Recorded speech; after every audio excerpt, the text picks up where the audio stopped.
Okay, so when I talk about trig, you all know me well enough now to know that I'm a little bit obsessed with the log tables, okay? So it's this section in the log tables, page 16, that you have got to become super familiar with, okay? I'm just pasting it in here onto our screen and we're going to play with it. So that, in essence, one more formula for higher level.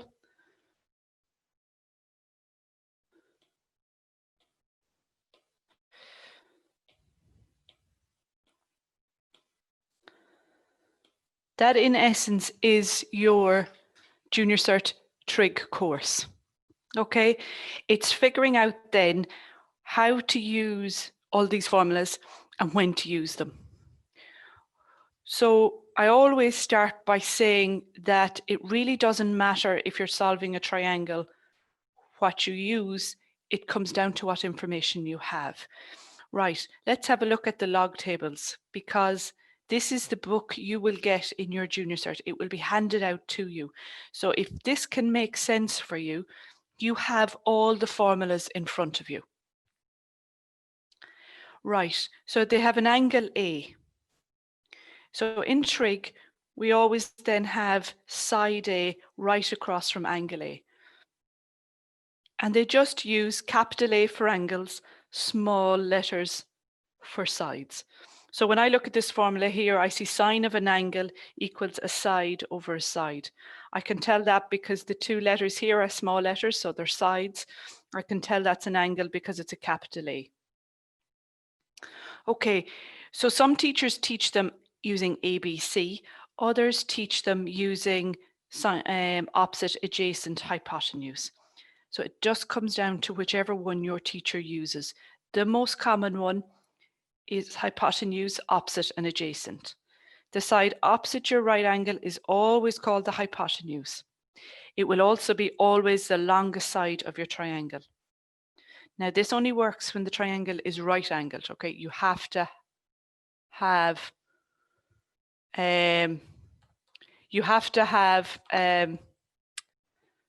am I going to say? Yeah, you have to have the right angle to be able to call them hypotenuse, opposite, and adjacent. Okay, can you hear me all right, guys? Is my volume okay? Yeah. Yeah, okay, cool. All right, then the side opposite the angle is your opposite. Okay, so it's opposite whatever angle it's in your question. So whatever angle is here, opposite is the opposite to that angle. Okay, and then the third side then is called your adjacent, which is another word for kind of close by. So that side is closest to the angle A, so it's called adjacent. Okay, sine, cos, and tan then are just like trig identities that links some of the sides together. No matter which one you use, you're always going to find that they'll give you the same answer. And hopefully we get to see that in some of the questions we're going to do. Sine just looks at opposite over hypotenuse. Okay, I know that because it's A over C, so it's opposite over hypotenuse. Cos is adjacent over hypotenuse, and tan is opposite over adjacent. There's many rhymes. Silly old Harry caught a heron trawling off America is a very common one. Okay, there's oh hell, another hour of algebra. Again, a really easy one to remember, but it doesn't have words for sine, cos, tan. So you have to remember that the order is sine, cos, tan, and then oh hell, another hour of algebra. And there's about 5, 6 more that I know of. So again, doesn't matter what rhyme, as long as you remember this. So every time you're doing a trig question, this goes in the corner of that trig question somewhere, so that you can go back to it and figure out which one is for this question, sine, cos, or tan.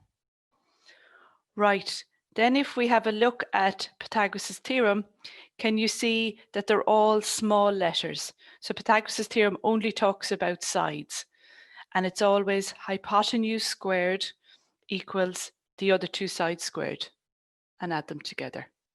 Okay, so it doesn't matter which side the triangle is asking you to find using Pythagoras Theorem, hypotenuse always has to go here.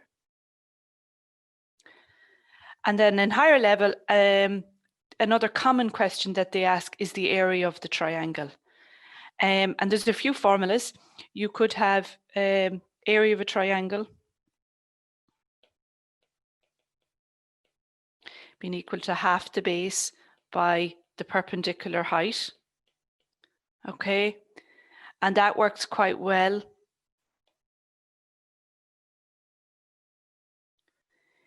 if you know what length this one is. So that's going to be your opposite, that's going to be your adjacent, that's going to be your hypotenuse. So if it's a flat triangle, in other words, this side here is straight and this side here is straight, which they tend to be when it's right angled. If you know the length of this side and the length of this side, sometimes you can use half the base by the perpendicular height. This is perpendicular height. It has to be perpendicular to the base, okay? And that always happens when you have a right angle. A 90-degree angle ensures that the opposite side is perpendicular to the adjacent. So half the base by the perpendicular height works too. If that's not the case, and you have a triangle that's like this, okay, and you know he's 120 degrees, for example, and he's 12 and he's 13, well, now all of a sudden you don't have a perpendicular height, because a perpendicular height would be something like this, okay? Then you can use half AB sine C. So it's half of a side by the angle in the middle. Okay, why? Because if that's side A, that's side B, then this is side C, then this is angle C. But that's going a bit too far. You don't have to know that, but you do have to know that it's half of one side by another side, and it has to be what's called the included angle, or the angle in the middle of the two sides that you take. Okay, so that's half AB sine C. So the questions I have here are going to literally practice sine, cos, tan, Pythagoras Theorem, and area. Okay, so what I've done in the questions that I've chosen is I've started off and I took some ordinary level questions, and then I go into the higher level ones. Okay, so that's how I've done it, more for practice, because sine, cos, tan can be hard enough. Okay,